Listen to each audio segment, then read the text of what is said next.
भगवत गीता की महिमा अगाध है, असीम है। यह भगवत गीता ग्रंथ प्रस्थानात्रय में माना गया है। मनुष्य मात्र के उद्धार के लिए तीन राजमार्ग प्रस्थानत्रय नाम से कहे जाते हैं। एक वैदिक प्रस्थान है जिसको उपनिषद कहते हैं। एक दार्शनिक प्रस्थान है जिसको ब्रह्मसूत्र कहते हैं। और एक समृद्धि प्रस्थान है जिसको श्रीमद् भगवत गीता कहते हैं। अब उपनिषदों में बात करें तो उपनिषदों में भी मंत्र हैं, ब्रह्मसूत्र में सूत्र हैं और भगवत गीता में श्लोक हैं। भगवत गीता में श्लोक होते हुए भी भगवान की वाणी होने से यही तो मंत्र ही है। इन श्लोकों में बहुत गहरा अर्थ भरा हुआ है। जो उपनिषद अधिकारी हैं, मनुष्य के काम की चीज हैं और ब्रह्मसूत्र हैं, विद्वानों के काम की चीज है। परंतु भगवत गीता सभी के काम की चीज है, सभी के। जैसे उपनिषद का जो अधिकारी है वो मनुष्यों के काम की चीज है और ब्रह्मसूत्र विद्वानों के काम की चीज है। लेकिन श्रीमद् भगवत गीता ऐसी है, सभी के लिए वो काम की चीज है। भगवत गीता एक बहुत ही अलौकिक और विचलित ग्रंथ है। इसमें साधक के लिए उपयोगी पूरी सामग्री मिलती है, हर प्रकार की, चाहे वो किसी भी धर्म से हो, चाहे किसी भी पंथ से हो, चाहे किसी का ही अनुयायी हो, चाहे वह किसी भी देश का हो, किसी भी वेश का हो, किसी भी समुदाय का हो, किसी भी संप्रदाय का हो, किसी का भी वर्णन हो, किसी भी वर्ण का हो, किसी भी आश्रम का व्यक्ति क्यों ना हो। इसका कारण यह है कि किसी समुदाय विशेष की निंदा या प्रशंसा नहीं है, वास्तविक तत्व का ही वर्णन है। तत्व बोध करवाना ही श्रीमद् भगवत गीता भगवान ने अपनी वाणी कही है। वास्तविक तत्व परमात्मा वह है जो परिवर्तनशील प्रकृति और प्रकृतिजन्य पदार्थों से सर्वदा अतीत और संपूर्ण देश काल वस्तु व्यक्ति परिस्थिति सभी में नित्य निरंतर एक रस एक रूप में रहने वाला है। जो मनुष्य जहाँ है और जैसा है, वास्तविक तत्व वहाँ वैसा ही पूर्ण रूप से विद्यमान है। परंतु परिवर्तनशील प्रकृतिजन्य वस्तु व्यक्तियों में राग द्वेष के कारण उसका अनुभव नहीं होता। सर्वदा राग द्वेष रहित होने पर उसका स्वतः अनुभव हो जाता है। इसका अर्थात हमने बताया भी था कि जब यहाँ पर समुद्र मंथन के समय, जब विष निकला था तो विष भगवान शिव ने अपने कंठ में धारण किया। जब भगवान शिव का नाम पड़ा नीलकंठ, और बाद में फिर अमृत निकला। अब इसकी महिमा हमसे क्यों जुड़ी हुई, हाँ, नर से क्यों जुड़ी है? क्योंकि अर्जुन भी एक नर था और नारायण थे वो भगवान श्री कृष्ण थे। नर मनुष्य इसलिए जुड़ी हुई है क्योंकि नर इंसान आदमी के, मानव चाहे वो पुरुष हो चाहे वो स्त्री हो, उसके हृदय में दो प्रकार की चीजें होती है। पहला पहला तो उसके हृदय में भगवान सदैव विद्यमान रहते हैं। दूसरा, उसी हृदय में राग द्वेष अहंकार क्रोध ये सब रहते हैं। अब सबसे पहले हम भगवान को प्रकट कैसे करेंगे, अपने हृदय में जानेंगे कैसे कि हमारे हृदय में भगवान है? तो हृदय में जानने के लिए सबसे पहले तो हमें राग द्वेष क्रोध इन सब को बाहर निकाल कर फेंकना होगा, और तब हमारे वास्तविक सच्चिदानंद स्वरूप भगवान श्री कृष्ण प्रकट होंगे हमारे हृदय में से। देखिए, भगवत गीता का जो उपदेश है महान अलौकिक है। इस पर टीकाएं तो कई हो गई हैं और कई टीकाएं होती रहेंगी और चलती रहेंगी। फिर भी संत महात्माओं विद्वानों के मन में गीता के नए नए भाव प्रकट होते रहते हैं। इस गंभीर ग्रंथ पर कितना ही विचार क्यों न किया जाए, इसको कोई पार नहीं पा सकता, क्योंकि इसमें भगवान श्री कृष्ण की वाणी है। इसमें जैसे जैसे गहरे आप उतरते जाते हैं वैसे वैसे इसमें गहरी बातें मिलती चली जाती है। जब एक अच्छा विद्वान पुरुष के भावों को जल्दी अंत नहीं आता, फिर उनका नाम उनका रूप आदि यावंत यावंत मात्र अनंत है। ऐसे ही भगवान के द्वारा कहे हुए वचनों से भरे हुए भावों का अंत आ ही कैसे सकता है। जब एक अच्छा विद्वान होता है, जो ज्ञानी होता है, तो एक विद्वान पुरुष के भाव का जल्दी अंत नहीं आता, उसके भाव खत्म नहीं होते। कुछ ना कुछ भाव आते रहते हैं, प्रभु के प्रति आते रहते हैं। उसी प्रकार श्रीमद् भगवत गीता है, भगवान के द्वारा जो बोले गए वचन, उनके भावों का अंत तो कैसे पा सकता है। इस छोटे से ग्रंथ में इतनी विलक्षणता है कि आप अपना वास्तविक कल्याण चाहने वाले, चाहे आप किसी भी वर्ण, आश्रम, देश, संप्रदाय, मत या कोई भी मनुष्य क्यों ना हो, इस ग्रंथ को पढ़ते ही उसमें आकृष्ट हो जाता है, उसे ज्ञान हो जाता है अपने जीवन का, कि जीवन हमारा हुआ है, क्यों हुआ है, किस लिए हुआ है, क्या करने के लिए हुआ है। अगर मनुष्य इस ग्रंथ का अगर थोड़ा सा भी पठन पाठन करे, तो उसको अपने उद्धार के लिए बहुत ही संतोषजनक उपाय मिलेंगे। हर एक दर्शन के अलग अलग अधिकारी होते हैं, पर श्रीमद् भगवद गीता की विलक्षणता तो यही है कि अपना उद्धार चाहने वाले सब के सब इसके अधिकारी हैं। अब श्रीमद् भगवद गीता में जो साधनों का वर्णन करने में, विस्तार पूर्वक समझने में, समझाने में, एक एक साधन को कई बार कहने में संकोच नहीं किया गया है। फिर भी ग्रंथ का कलेवर नहीं पड़ा है, बिल्कुल नहीं बढ़ा है कलेवर। ऐसा संक्षेप में विस्तार पूर्वक और यथार्थ और पूरी बातें बताने वाले दूसरा कोई ग्रंथ नहीं दिखता है, सिर्फ साधक संजीवनी के अलावा। अपने कल्याण की उत्कट अभिलाषा वाला मनुष्य हर एक परिस्थिति में परमात्व प्राप्त कर सकता है, युद्ध जैसी घोर परिस्थिति में भी अपना कल्याण कर सकता है। इसी प्रकार व्यवहार मात्र से परमार्थ की कला गीता में सिखाई गई है कि हम अपने व्यवहार को परमार्थ मार्ग में किस प्रकार कर सकते हैं। तो वो सभी हमें कौन सिखाएगी? श्रीमद् भगवत गीता। अतः इसके जोड़े का जो दूसरा कोई ग्रंथ देखने में भी नहीं आता। श्रीमद् भगवत गीता एक प्रसादिक ग्रंथ है। इसका आश्रय लेकर पाठ करने से विचित्र, अलौकिक और शांतिदायक भाव आने लगते हैं। इसका मन लगाकर पाठ करने मात्र से बड़ी शांति मिलती है। इसकी एक विधि यह भी है कि पहले गीता के पूरे श्लोक को अर्थ सहित कंठस्थ कर लिया जाए और फिर एकांत में बैठकर गीता के अंतिम श्लोक, जो भगवान अंतिम श्लोक जो 18वां श्लोक है, 18वां अध्याय है, 18वें श्लोक 18वें अध्याय का अंत वाला जो श्लोक है, आखिरी जो श्लोक है, इसमें भगवान कहते हैं यत्र योगेश्वर कृष्ण, यानी कि यहाँ से लेकर गीता के पहले श्लोक, पहला श्लोक कौन? धर्म क्षेत्र कुरुक्षेत्र संवेता युद्ध स्व है, मामका पांडवेश्च किम कुर्वत संजय। यहाँ तक बिना पुस्तक के उल्टा पाठ किया जाए तो बड़ी शांति मिलती है। यदि प्रतिदिन पूरी गीता का एक या अनेक बार पाठ किया जाए तो उसमें गीता के विशेष अर्थ स्फुरित होते हैं, मन में किसी प्रकार की कोई शंका नहीं रहती, तो पाठ करते करते इसका समाधान हो जाता है। वास्तव में इस ग्रंथ की महिमा का वर्णन करने में कोई भी समर्थ नहीं है। अनंत महिमाशाली जो ग्रंथ की महिमा का वर्णन कर ही कौन सकता है। जो अपने हाथों में वंशी और चाबुक और गले में दिव्य माला धारण किए हुए हैं, जो प्राणियों के मन तथा मोह को हरण करने वाले हैं, उन पार्थ सारथी धर्म धुरंधर दिव्य स्वरूप भगवान श्री कृष्ण को मैं प्रणाम करता हूँ।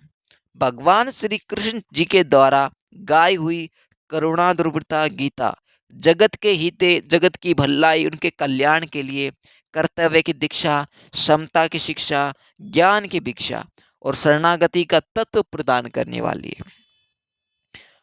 परमात्मा प्राप्ति को सरल बनाने वाली और साधकों का जीवन, ये जो साधक संजीवनी है, साधन पद की विघ्न विघ्न बाधाओं को दूर करके शीघ्र ही परमात्मा प्राप्ति की परम सिद्धि को प्राप्त कराने वाली है।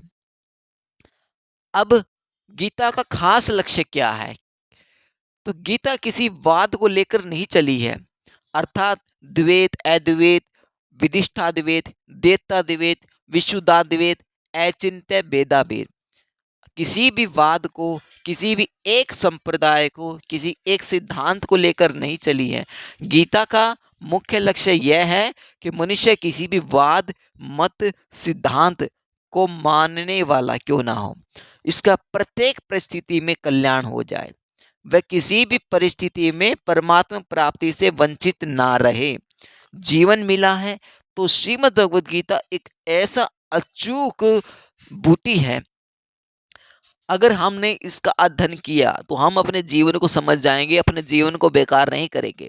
हम अपने जीवन को समझकर उस अच्छे अच्छे ज्ञान जब हम अर्जित करेंगे, तब हमें पता लगेगा कि हम कितने बड़े मूर्ख थे, जो हमें अपना पूरा जो हमारा बीता हुआ समय ऐसे ही प्रपंच में खराब कर दिया। वे किसी भी परिस्थिति में परमात्म प्राप्ति से वंचित ना रहे, क्योंकि जीव मात्र मनुष्य योनि में जन्म केवल अपने कल्याण के लिए हुआ है। संसार में ऐसी कोई भी परिस्थिति नहीं है जिसमें मनुष्य का कल्याण ना हो सकता, कारण कि परमात्मा तो प्रत्येक परिस्थिति में समान रूप से विद्यमान है। अतः साधक के लिए सामने कोई और कैसी भी परिस्थिति आए, उसका केवल सदुपयोग ही करना है। सदुपयोग करने का अर्थ ये है कि जो दुखदायी परिस्थिति आने पर सुख की इच्छा का त्याग करना।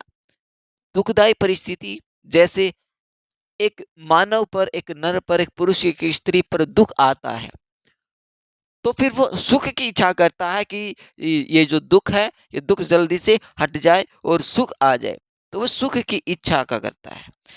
तो दुखदायी परिस्थिति आने पर सुख की इच्छा का त्याग करना, और सुखदायी परिस्थिति आने पर सुख भोग तथा वह बनी रहे, ऐसी इच्छा का त्याग करना, उसको दूसरों की सेवा में लगाना। इस प्रकार सदुपयोग करने से मनुष्य दुखदायी और सुखदायी दोनों परिस्थितियों में ऊंचा उठ जाता है, अर्थात उसका कल्याण हो जाता है।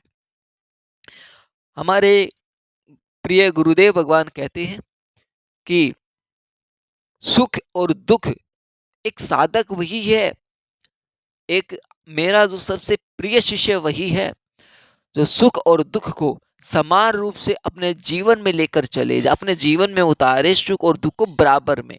ये नहीं कि सुख में वो ज़्यादा गहरा आनंद कर रहा है और दुख में वो टूट चुका है और फिर उसमें कुछ करने की क्षमता नहीं रहती। तो शास्त्रों में भी यह वर्णित कहा गया है कि सुख और दुख को समान लेकर चले, वही असली साधक है। सृष्टि में पूर्व परमात्मा में मैं एक ही अपने अनेक रूपों में हो जाऊं, ऐसा संकल्प हुआ।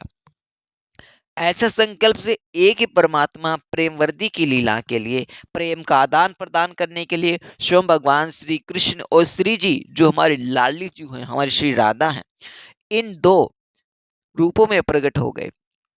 उन दोनों ने लीला करने के लिए एक खेल रचा।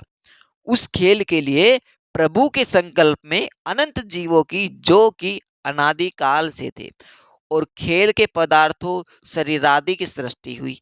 खेल तभी होता है जब दोनों तरफ के जो खिलाड़ी है वो स्वतंत्र हो, आजाद हो। इसलिए भगवान ने जीवों को स्वतंत्रता प्रदान की, और उस खेल में श्री जी का तो केवल भगवान की तरफ ही आकर्षण रहा। अब खेल में उनसे भूल नहीं हुई, अतः हमारी जो श्री जी हैं, श्यामा जी, भगवान में प्रेमवर्दी की लीला हुई। परंतु दूसरे जितने जीव थे उन सब ने भूल से संयोगजन्य सुख के लिए खेल के पदार्थों, उत्पत्ति विनाशील प्रकृतिजन्य पदार्थों के साथ अपना संबंध मान लिया, जिससे वे जन्म मरण के चक्कर में पड़ गए। तो क्या किया यहाँ पर मनुष्य ने कि जो यहाँ के जो संबंध थे, जितने भी रिश्ते नाते थे, उन्होंने अपना संबंध मान लिया और जिससे भी जन्म मरण के चक्कर में पड़ गए। भगवान ने तो स्वतंत्र छोड़ दिया उनको कि जाओ तुम स्वतंत्र हो, तुम कुछ भी करो आजीवन, लेकिन वो संबंध के चक्कर में जब पड़ गए तो इस जन्म मरण के चक्कर में वो पड़े।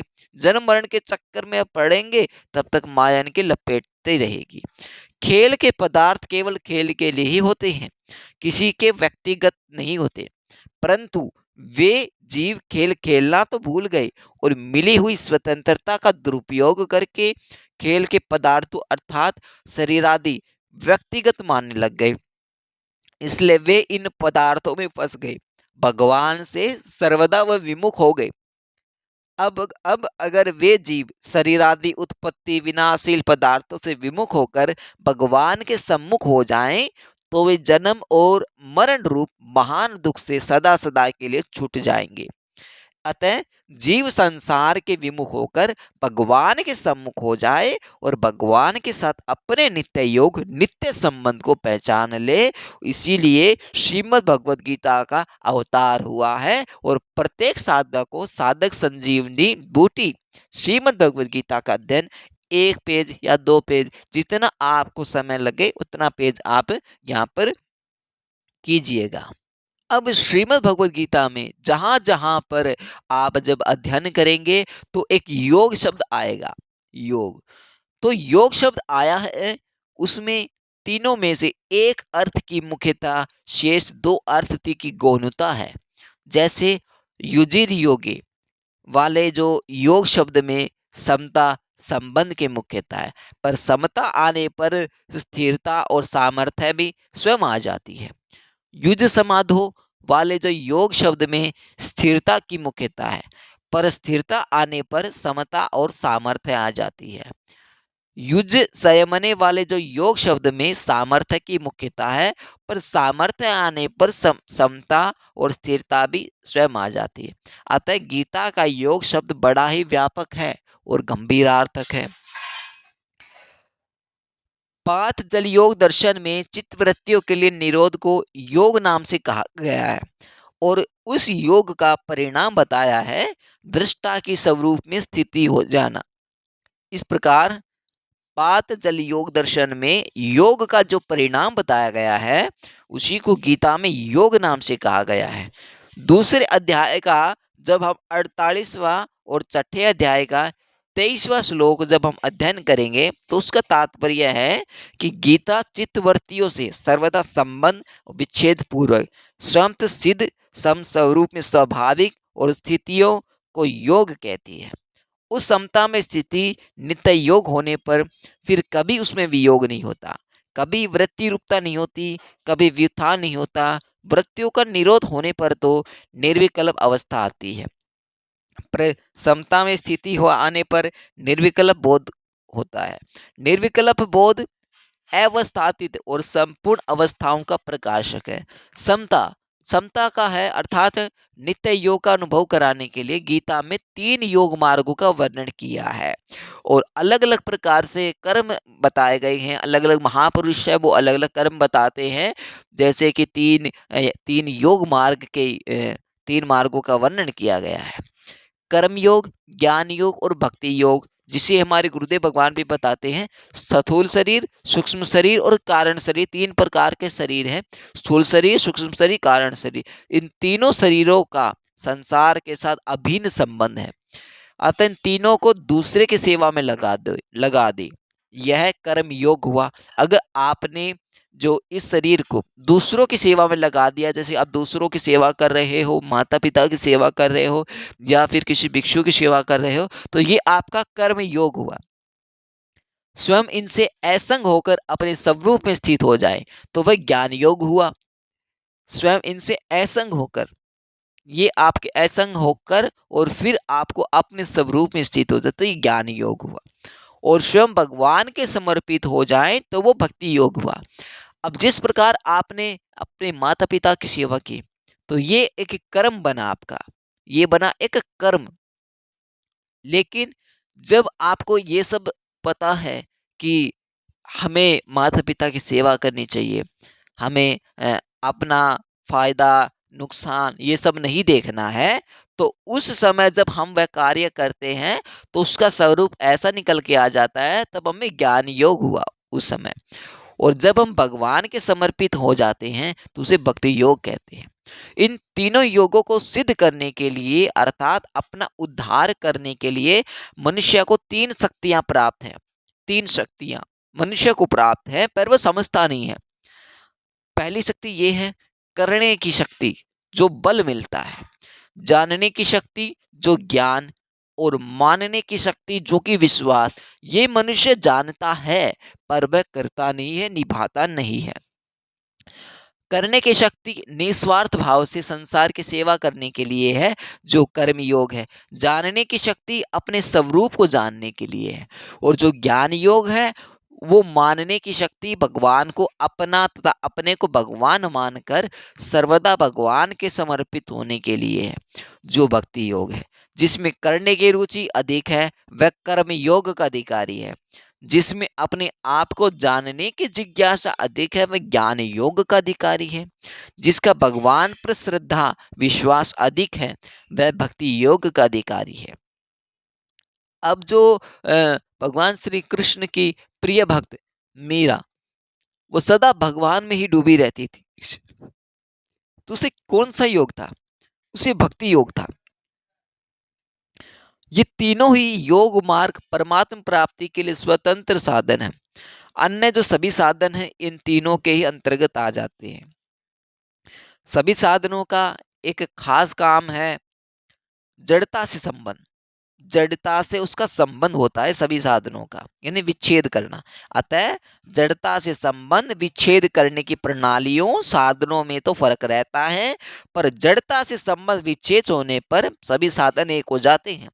अर्थात अंत में सभी साधनों में से एक ही समरूप परमात्म तत्व की प्राप्ति होती है, और इन परमात्म की प्राप्ति होती है। इस स्वरूप परमात्म की प्राप्ति ही गीता ने योग नाम से कहा है, और इसी को नित्य योग कहते हैं। गीता में केवल कर्म योग, केवल ज्ञान योग अथवा केवल भक्ति योग का ही वर्णन हुआ हो, ऐसी बात भी नहीं है। इसमें तीनों योगों के अलावा यज्ञ, दान, तप, ध्यान योग, प्राणायाम, हठ योग, लय योग आदि साधनों का भी वर्णन बताया गया है। इसका खास कारण यह है कि श्रीमद् भगवद गीता में अर्जुन के प्रश्न युद्ध के विषय में नहीं है, प्रत्यु कल्याण के विषय में है। क्योंकि अर्जुन भगवान से कह रहा है कि हे प्रभु, मैं अपना कल्याण कैसे करूं, कैसे करूं मैं अपना कल्याण। और भगवान के द्वारा गीता कहने का उद्देश्य भी युद्ध कराने का बिल्कुल भी नहीं है कि अर्जुन जाओ और तुम युद्ध करो। भगवान सिर्फ एक सहारा दे रहे हैं कि एक युद्ध के जरिए किस प्रकार अर्जुन ज्ञान ले सकता है, अपना कल्याण कर सकता है, और अर्जुन के सहारे ही समस्त प्राणीजन अपना कल्याण कर सकते हैं। अर्जुन अपना निश्चित कल्याण चाहते हैं। दूसरे अध्याय का 7वां और तीसरे अध्याय का 2रा और 5वें अध्याय का पहला श्लोक, इसीलिए शास्त्रों में जितने भी कल्याणकारक साधन कहे गए हैं उन संपूर्ण साधनों को गीता में बिल्कुल संक्षेप में वर्णन मिलेगा। उन साधनों को लेकर ही साधक जगत में गीता का विशेष आदर है। कारण यही है कि साधक चाहे किसी भी मत का हो, आते हम फिर से आपको पुनः दोहरा रहे हैं कि साधक चाहे किसी भी मत का हो, किसी भी संप्रदाय का हो, किसी भी सिद्धांत को मानने वाला हो, और पर अपना कल्याण तो सबको अभिष्ट है। अपना कल्याण सबको स्वतंत्र शैलियां बताई गई हैं। भगवान ने संसार मात्र की उत्पत्ति, स्थिति और प्रलय आदि जो भी सामर्थ्य है वह सामर्थ्य योगी में नहीं आती। जगद्दव्या पारवर्जम जो ब्रह्म सूत्र में भी कहा गया है कि योगी में जो सामर्थ्य आती है उससे यह संसार मात्र विजय प्राप्त कर लेता है। अर्थात कैसी ही अनुकूल प्रतिकूल परिस्थिति आने पर उस पर किसी प्रकार का कोई असर नहीं पड़ता। किसी प्रकार का कोई भी सुख आए कोई भी दुख आए उस पर कोई असर नहीं पड़ेगा। श्रीमद् भगवत भगवान ने कहा है कि योगस्त्रो मयो प्रोत्तता नरणा श्रेया विदितयसाया ज्ञानम कर्म च भक्ति सच नोपयो अन्योस्ति कुत्रचित। अपना कल्याण चाहने वाले मनुष्य के लिए मैंने 3 योग मार्ग बताए गए हैं, ज्ञान योग, कर्म योग और भक्ति योग। इन तीनों के सिवाय दूसरा कोई कल्याण का मार्ग नहीं है। यही बात अध्यात्म परायण है और देवी भागवत में भी आई है। मार्गस्त्रो मया प्रोक्ता पुरो मोक्षपति साधका कर्म योग्यो ज्ञान योग्यो भक्ति योगच शाश्वत है। मार्गस्त्रों में विख्याता मोक्ष प्राप्तो नगाधिपः कर्म योग्यो ज्ञान योग्यो भक्ति योगोश्च सतम। तो ये देवी में भी कहा गया है।